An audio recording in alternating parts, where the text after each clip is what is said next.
जय माता दी दोस्तों, कैसे हैं आप सब। कमेंट बॉक्स में हर हर महादेव लिखना ना भूलिएगा। आज है 5 जून 2025, दिन गुरुवार है। ज्येष्ठ मास है, शुक्ल पक्ष है, 10वीं तिथि है।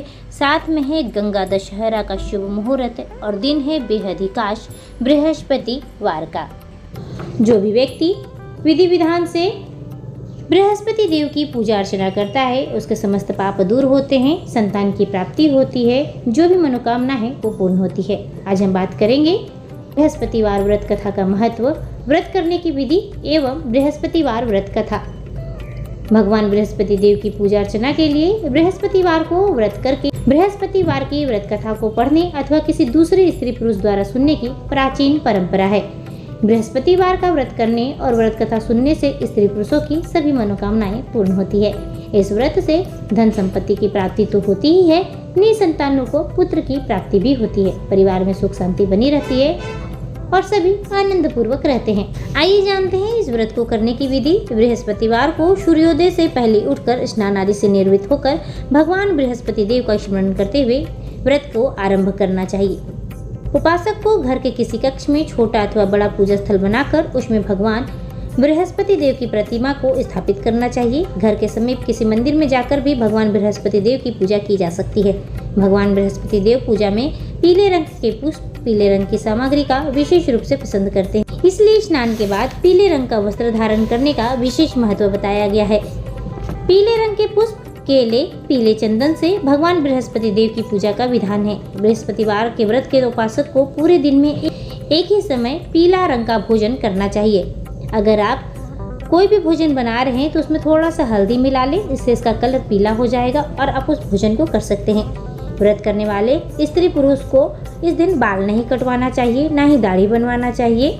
पूजा के समय भगवान बृहस्पति देव से जो भी मनोकामना प्रकट की जाती है वे उस मनोकामना को पूर्ण करते हैं। इस व्रत में कथा पढ़ने अथवा श्रवण करने का विशेष महत्व। आइए प्रेम सहित सुनते हैं बृहस्पतिवार व्रत कथा।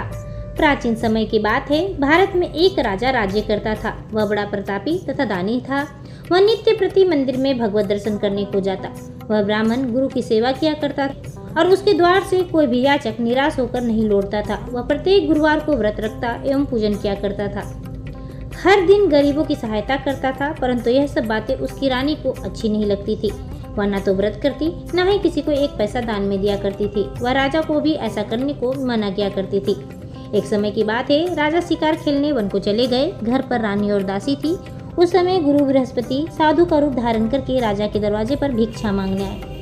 साधु ने रानी से भिक्षा मांगी तो वह कहने लगी, हे साधु महाराज, मैं इस दान और पुण्य से तंग आ गई हूँ। इस कार्य के लिए तो मेरे पति देव ही बहुत हैं। आप ऐसी कृपा करें कि सारा धन नष्ट हो जाए और मैं आराम से रह सकूं। साधु रूपी बृहस्पति देव ने कहा, हे देवी, तुम बड़ी विचित्र हो। संतान और धन से कोई दुखी नहीं होता, इसको तो सभी चाहते हैं। पापी पुत्र और धन की इच्छा करता है। अगर तुम्हारे पास धन अधिक है तो भूखे मनुष्यों को भोजन कराओ, प्यार लगवाओ, ब्राह्मणों को दान दो, धर्मशालाएं बनवाओ, कुआं, तालाब, बावड़ी, बाग बगीचे आदि का निर्माण कराओ तथा निर्धनों की कुंवारी कन्याओं का विवाह कराओ। साथ ही यज्ञ आदि करो। इस प्रकार के कर्मों से आपके कुल का और आपके नाम का परलोक में सार्थक होगा एवं स्वर्ग की प्राप्ति भी होगी। परंतु रानी साधु की इन बातों से खुश नहीं हुई। उसने कहा, हे साधु महाराज, मुझे ऐसे धन की आवश्यकता नहीं जिसको मैं अन्य लोगों को दान दे दूं तथा जिसको रखने और संभालने में ही मेरा सारा समय नष्ट हो जाए। साधु ने कहा, हे देवी, यदि तुम्हारी ऐसी इच्छा है तो मैं जैसा तुम्हें बतलाता हूँ तुम वैसा ही करना। बृहस्पति देव के दिन घर को गोबर से लीपना, अपने केसों को पीली मिट्टी से धोना, केसों को धोते समय स्नान करना, राजा से कहना कि वह हजामत करवाए, भोजन में मांस मदिरा खाना, कपड़ा धोबी के यहाँ धुलने देना। इस प्रकार 7 बृहस्पतिवार करने से तुम्हारा सारा धन नष्ट हो जाएगा। यह कहकर साधु महाराज रूपी बृहस्पति देव अंतर्ध्यान हो गए। रानी ने साधु के कहने के अनुसार 7 बृहस्पतिवार तक वैसा ही करने का विचार किया। साधु के बताए अनुसार कार्य करते हुए केवल 3 ही बृहस्पतिवार बीते थे कि उसकी सारी धन संपत्ति नष्ट हो गई।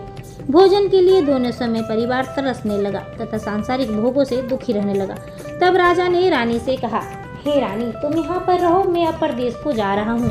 वहाँ कोई काम धंधा करूँगा, शायद हमारा भाग्य बदल जाए। ऐसा कहकर राजा परदेश को चला गया। वो वहाँ जंगल से लकड़ी काट कर लाता और शहर में बेचकर अपना जीवन व्यतीत करने लगा। इधर राजा के बिना रानी और दासी भी दुखी रहने लगी। किसी दिन भोजन मिलता और किसी दिन जल पीकर ही रह जाती। एक समय रानी और दासियों को 7 दिन बिना भोजन के व्यतीत करना पड़ा तो रानी ने अपनी दासी से कहा, यहाँ पास के नगर में ही मेरी बहन रहती है, वह बड़ी धनवान है, तू उसके पास जा और वहाँ से 5 सेर भेजर मांग कर लिया। दासी रानी की बहन के पास गई। रानी की बहन उस समय पूजा कर रही थी। बृहस्पतिवार का दिन था। दासी ने रानी की बहन से कहा, हे रानी, मुझे आपकी बहन ने भेजा है, मुझे 5 सेर भेजर दे दो। दासी ने यह बात अनेक बार कही, परंतु रानी की बहन ने कोई उत्तर नहीं दिया, क्योंकि वह उस समय बृहस्पतिवार की व्रत कथा सुन रही थी। जब दासी को रानी की बहन से कोई उत्तर नहीं मिला तो वह बहुत ही दुखी हुई। उसे क्रोध भी आया। वह लौटकर रानी से बोली, हे रानी, आपकी बहन बहुत ही धनी स्त्री है, वह छोटे लोगों से तो बात तक नहीं करती। मैंने उससे कहा तो उसने कोई उत्तर नहीं दिया, मैं वापस चली आई।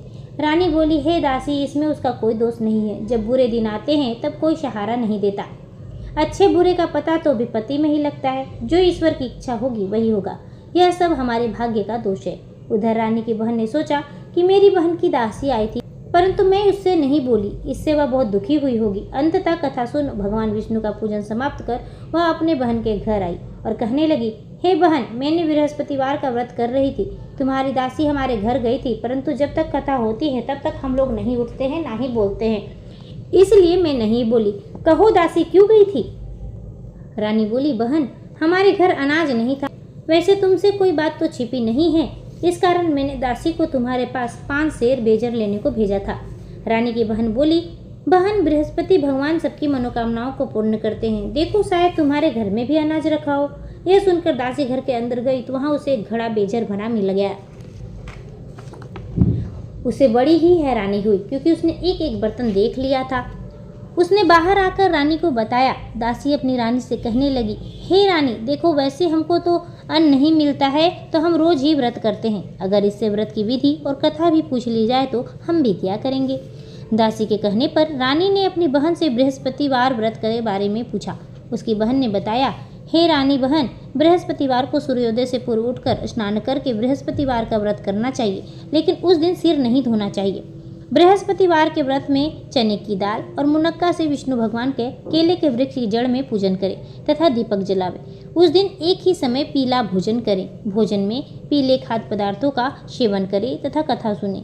इस प्रकार करने से गुरु भगवान प्रसन्न होते हैं, अन्न, पुत्र, धन देते हैं, मनोकामना पूर्ण करते हैं। व्रत और पूजन की विधि बताकर रानी की बहन अपने घर लौट गई। रानी और दासी दोनों ने निश्चय किया कि बृहस्पति देव भगवान का पूजन जरूर करेंगे। 7 दिन बाद जब बृहस्पतिवार आया तो उन्होंने भी व्रत रखा। घुड़साल में जाकर चना और गुड़ बीन लाई तथा उसकी की दाल से केले की जड़ तथा भगवान का पूजन किया। अब भोजन पीला कहाँ से आए? दोनों बड़ी दुखी हुई, परंतु उन्होंने व्रत किया था, इस कारण बृहस्पति देव भगवान प्रसन्न थे। एक साधारण व्यक्ति के रूप में 2 थालों में सुंदर पीला भोजन लेकर आए और दासी को देकर बोले, हे दासी, यह भोजन तुम्हारे और रानी के लिए है, तुम दोनों करना। दासी भोजन पाकर बड़ी प्रसन्न हुई और रानी से बोली, रानी जी, भोजन कर लो। रानी को भोजन आने के बारे में कुछ पता नहीं था, इसलिए वह दासी से बोली, जा तू ही भोजन कर, क्यों तू हमारी व्यर्थ में हंसी उड़ाती है? दासी बोली, एक व्यक्ति भोजन दे गया है। रानी कहने लगी, वह भोजन तेरे लिए ही दे गया होगा, इसलिए तू ही भोजन कर ले। दासी ने कहा, वह व्यक्ति हम दोनों के लिए 2 थालों में भोजन दे गया है, इसलिए मैं और आप दोनों ही साथ साथ भोजन करेंगे। दोनों ने गुरु भगवान को नमस्कार कर भोजन प्रारंभ किया। उसके बाद से वे प्रत्येक बृहस्पतिवार को गुरु भगवान का व्रत और पूजन करने लगी। बृहस्पति भगवान की कृपा से उसके पास धन हो गया, परंतु रानी फिर पहले की तरह ही आलस्य करने लगी। तब दासी बोली, देखो रानी, तुम पहले भी इस प्रकार आलस्य किया करती थी, तुम्हें धन को रखने में कष्ट होता था, इस कारण सभी धन नष्ट हो गया। अब गुरु भगवान की कृपा से धन मिला है तो फिर तुम्हें आलस्य होता है? बड़ी मुसीबतों के बाद हमने यह धन पाया है, इसलिए हमें दान पुण्य करना चाहिए। तुम भूखे मनुष्यों को भोजन कराओ, प्याव लगवाओ, ब्राह्मणों को दान दो, कुआं, तालाब, बावड़ी आदि का निर्माण कराओ, मंदिर, पाठशाला बनवा कर दान दो, कुंवारी कन्याओं का विवाह कराओ, धन को शुभ कार्यों में खर्च किया करो, जिससे तुम्हारे कुल का यश बढ़े तथा स्वर्ग की प्राप्ति हो और साथ में पितर भी प्रसन्न हो। दासी की बात मानकर रानी इसी प्रकार के कर्म करने में प्रारंभ कर दिए, जिससे उनका काफी यश फैलने लगा। एक दिन रानी और दासी आपस में विचार करने लगे कि ना जाने राजा किस दशा में होंगे। उन्होंने कोई भी खोज खबर नहीं की। गुरु भगवान से उन्होंने प्रार्थना की और भगवान ने रात्रि में राजा को स्वप्न में कहा, हे राजा उठ, तेरी रानी तुझको याद किया करती है, अब अपने देश को लौट जा। राजा प्रातःकाल उठकर जंगल से लकड़ियां काट कर लाने के लिए जंगल की ओर चल पड़ा। जंगल से गुजरते हुए वह सोचने लगा रानी की गलती से उसे कितने दुख भोगने को पड़े। राजपाट छोड़कर उसे जंगल में आकर रहना पड़ा। जंगल से लकड़ियां काट कर उसे बेचकर गुजारा करना पड़ा। उसी समय उस जंगल में बृहस्पति देव एक साधु का रूप धारण करके आए और राजा के पास आकर बोले, हे लकड़हारे, तुम इस सुनसान जंगल में किस चिंता में बैठे हो, मुझे बतलाओ। यह सुनकर राजा के नेत्रों में जल भर आया और साधु की वंदना कर बोला, हे प्रभु, आप सब कुछ जानने वाले हैं। इतना कहकर राजा ने साधु को अपनी संपूर्ण कहानी सुना दी। महात्मा दयालु होते हैं। वे राजा से बोले, हे राजा, तुम्हारी पत्नी ने बृहस्पति देव के प्रति अपराध किया था, जिसके कारण तुम्हारी यह दशा हुई है। अब तुम किसी प्रकार की चिंता मत करो, भगवान तुम्हें पहले से भी अधिक धन देंगे। देखो, तुम्हारी पत्नी ने बृहस्पतिवार का व्रत प्रारंभ कर दिया है। अब तुम भी बृहस्पतिवार का व्रत करके चने की दाल व गुड़ जल के लोटे में डालकर केले का पूजन करो, फिर कथा कहो या सुनो। भगवान तुम्हारी समस्त मनोकामनाओं को पूर्ण करेंगे। साधु को प्रसन्न देखकर राजा बोले, हे प्रभु, मुझे लकड़ी बेचकर इतना पैसा भी नहीं बचता जिससे मैं भोजन करने के उपरांत कुछ बचा सकूं। मैंने रात्रि में अपनी रानी को व्याकुल देखा है और मेरे पास कोई साधन नहीं है जिससे मैं समाचार जान सकूं। फिर मैं बृहस्पति देव की क्या कहानी सुनूं? मुझको तो कुछ भी मालूम नहीं है। साधु ने कहा, हे राजा, तुम किसी बात की चिंता मत करो। बृहस्पतिवार के दिन तुम रोजाना की तरह लकड़ियां लेकर शहर में जाओ। तुम्हें रोज से 2 गुना धन प्राप्त होगा, जिससे तुम भली भांति भोजन कर लोगे तथा बृहस्पति देव की पूजा का सामान भी आ जाएगा। बृहस्पति देव की कथा इस प्रकार है, जो मैं तुम्हें सुनाता हूँ। प्राचीन काल में एक बहुत ही निर्धन ब्राह्मण रहता था। उसको कोई संतान नहीं था। वह नित्य पूजा पाठ किया करता, परंतु उसकी स्त्री बहुत ही मलिनता के साथ रहती। वह ना तो स्नान करती, ना ही किसी देवता का पूजन करती। प्रातःकाल उठते ही सर्वप्रथम भोजन करती, बाद में कोई अन्य कार्य क्या करती। ब्राह्मण देवता बहुत ही दुखी रहते थे। पत्नी को बहुत समझाते, किंतु उसका कोई परिणाम ना निकलता। भगवान की कृपा से ब्राह्मण की स्त्री को कन्या उत्पन्न हुई। वह कन्या अपने पिता के घर में बड़ी होने लगी। वह बालिका प्रातः स्नान करके भगवान विष्णु का जाप किया करती। वह बचपन से ही बृहस्पतिवार का व्रत भी करने लगी। पूजा पाठ समाप्त होकर स्कूल जाते समय अपने मुट्ठी में जौ भर कर ले जाती और पाठशाला जाने के मार्ग में डालती चली जाती। वही जौ स्वर्ण के हो जाते और लौटते समय उसको बीन कर घर ले आती। एक दिन वह बालिका सूप में उन सोने के जौ को फटक कर साफ कर रही थी। तभी उसकी माँ ने देख लिया और कहा, हे बेटी, सोने की जौ को फटकने के लिए तो सोने का सूप भी होना चाहिए। दूसरे दिन गुरुवार था। इस कन्या ने व्रत रखा और बृहस्पति देव से प्रार्थना करके कहने लगी, हे प्रभु, यदि मैंने सच्चे मन से आपकी पूजा करी हो तो मुझे सोने का सूप दे दो। बृहस्पति देव ने इसकी प्रार्थना को स्वीकार कर लिया। रोजाना की तरह जब वह कन्या जौ को फैलाती हुई स्कूल को चली गई, स्कूल से लौटकर जब वह जौ बीन रही थी, तभी बृहस्पति देव की कृपा से उसे सोने का सूप मिला। उसे वह घर ले आई और उसी से जौ को साफ करने लगी, परंतु उसकी माँ का वही ढंग रहा। एक दिन की बात है, वह कन्या सोने के सूप में जौ को साफ कर रही थी। उसी समय उस नगर का राजकुमार वहां से होकर निकला। इस कन्या के रूप और सोने के सूप में जौ को साफ करते देखकर वह उस कन्या पर मोहित हो गया। राजमहल आकर वह भोजन तथा जल त्याग कर उदास होकर लेट गया। राजा को जब राजकुमार द्वारा अन्न जल त्यागने का पता चला तो उसने अपने मंत्रियों के साथ वह अपने पुत्र के पास गए और बोले, हे पुत्र, तुम्हें किस बात का कष्ट है सो कहो। किसी ने अपमान किया है अथवा कोई और कारण है, मुझे बताओ, मैं वही करूंगा जिससे तुम्हें प्रसन्नता होगी। राजकुमार ने अपने पिता को सारी बातें सुना दी और बोला, मुझे आपकी कृपा से किसी भी बात का दुख नहीं है। किसी ने मेरा अपमान भी नहीं किया है, परंतु मैं उस लड़की के साथ विवाह करना चाहता हूँ जो सोने के सूप में जौ को फटक रही थी। यह राजा सुनकर आश्चर्य में पड़ गया और बोला, इस तरह की कन्या का पता तो तुम ही लगाओ, मैं उसके साथ तुम्हारा विवाह अवश्य ही करवा दूंगा। राजकुमार ने राजा को उस लड़की के घर का पता बतलाया। मंत्री उस लड़की के घर गया और राजा को आदेश को ब्राह्मण को सुनाया। उस दिन बाद ब्राह्मण की कन्या का विवाह राजकुमार के साथ संपन्न हो गया। कन्या के घर से जाते ही उस ब्राह्मण देवता के घर में पहले की भांति गरीबी का निवास हो गया। अब भोजन के लिए भी अन्न बहुत मुश्किल से मिलता। एक दिन दुखी होकर ब्राह्मण अपनी पुत्री से मिलने गया। बेटी ने पिता की दुख की अवस्था को देखा और अपनी माँ का समाचार पूछा। ब्राह्मण ने सभी हाल कहा। मैंने बहुत सा धन देकर अपने पिता को विदा कर दिया। इस तरह ब्राह्मण का कुछ समय सुखपूर्वक व्यतीत हुआ, लेकिन कुछ दिन बाद फिर वही हाल हो गया। ब्राह्मण फिर अपनी कन्या के यहाँ गए। सभी हाल कहा तो पुत्री बोली, हे पिताजी, आप माताजी को यहाँ लिया लाओ, मैं उसे वह विधि बता दूंगी जिससे गरीबी दूर हो जाएगी। ब्राह्मण देवता अपनी स्त्री को साथ लेकर अपनी पुत्री के पास राजमहल पहुंचे तो पुत्री अपनी माँ को समझाने लगी, हे माँ, तुम प्रातःकाल उठकर प्रथम स्नान आदि करके भगवान विष्णु का पूजन करो तो दरिद्रता दूर हो जाएगी। परंतु उसकी माँ ने उसकी एक बात नहीं मानी। वह प्रातः उठकर अपनी पुत्री का बचाव जूठन खा लिया करती थी। एक दिन उसकी पुत्री को बहुत गुस्सा आया। उसने एक रात एक कोठरी से सारा सामान निकलवा दिया और अपनी माँ को उसमें बंद कर दिया। प्रातः उसमें से उसे निकाल कर स्नान आदि करा के पूजा पाठ करवाया तो उसकी माँ की बुद्धि ठीक हो गई।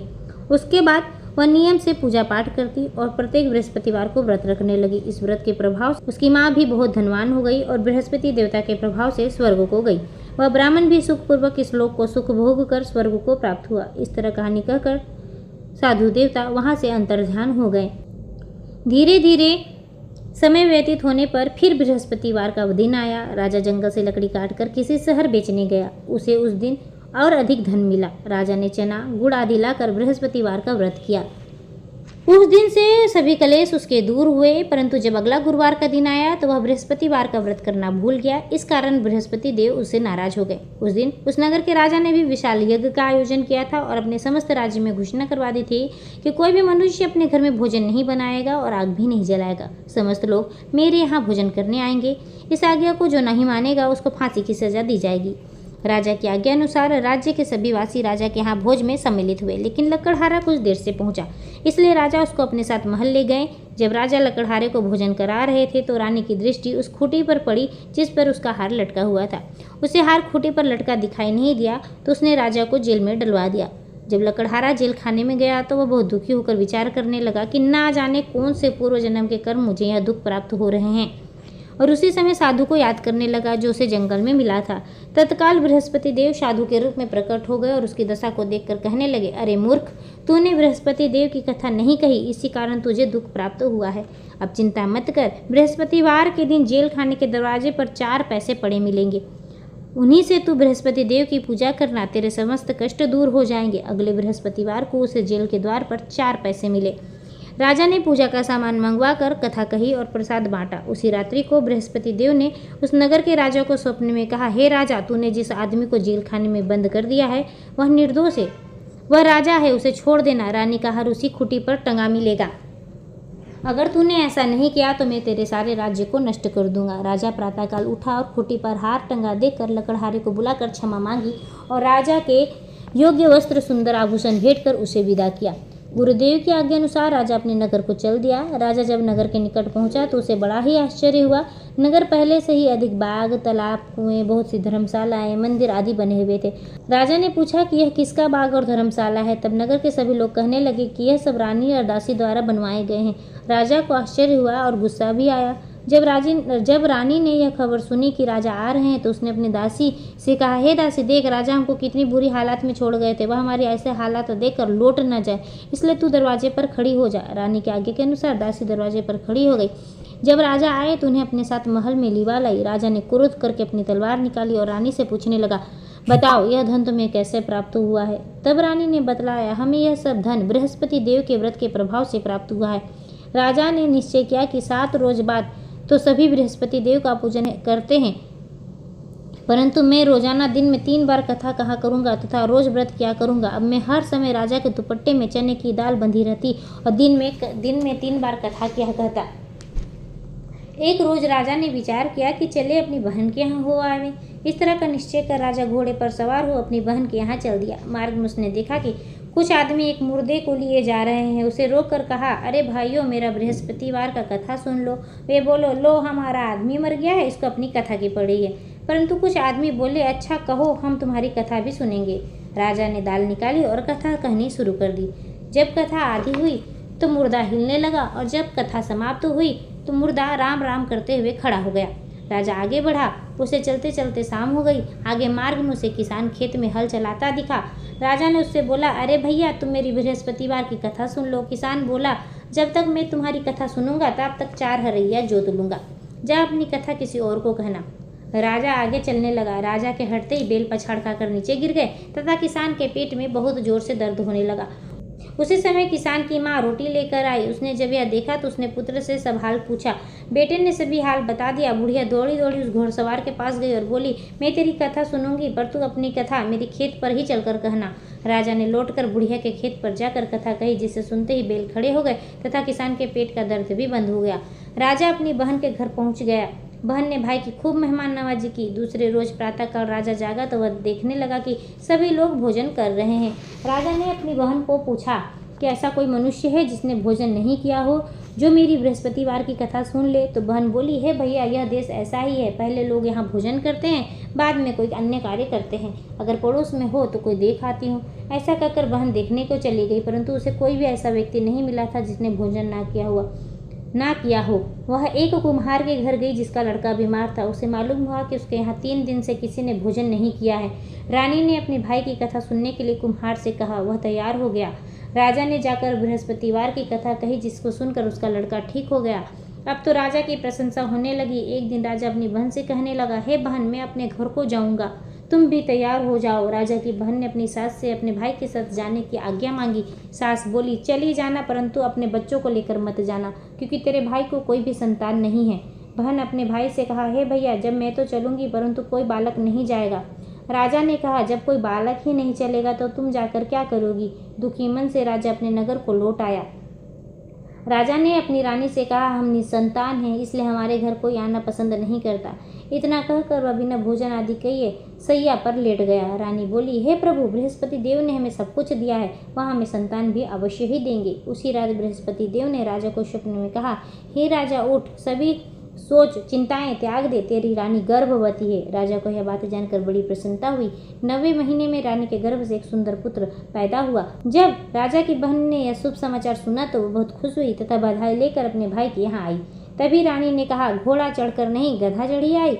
राजा की बहन बोली, भाई, मैं इस प्रकार ना कहती तो तुम्हें औलाद कैसे मिलती। बृहस्पति देव ऐसे ही है, जिसके मन में जो कामनाएं रहती है सभी को पूर्ण करते हैं। जो सद्भावना पूर्वक बृहस्पतिवार का व्रत करता है एवं पढ़ता है अथवा सुनता है अथवा दूसरों को सुनाता है, बृहस्पति देव उसकी सभी मनोकामनाओं को पूर्ण करते हैं। बृहस्पति देव सदैव उनकी रक्षा किया करते हैं। जो संसार में सद्भावना व सच्चे हृदय से बृहस्पति देव का पूजन करते हैं, उनकी समस्त मनोकामनाएं पूर्ण होती है।